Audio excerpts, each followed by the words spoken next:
आजू जनकपुर में माड़वा बड़ा सोहावन लागे।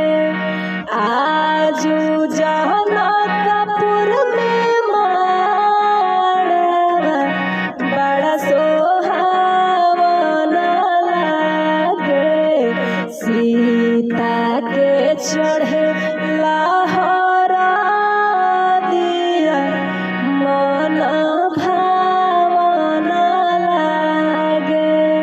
सीता के चढ़े लाहौरा दिया मन भावन लागे।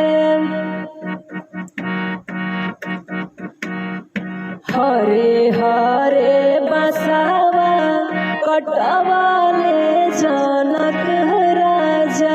देखी के सुनैन मई के बाजेला आनंद बाजा। हरे हरे बसावा कटवाले जनक राजा। देखी के सुनैन मई के बाजेला आनंद बाजा। शोर भइले सागर महालिया बड़ा लोभावन लागे।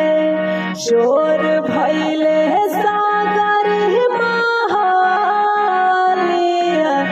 बड़ा लोभावन लागे।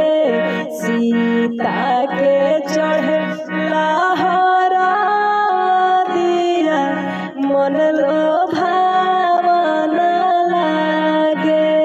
सीता के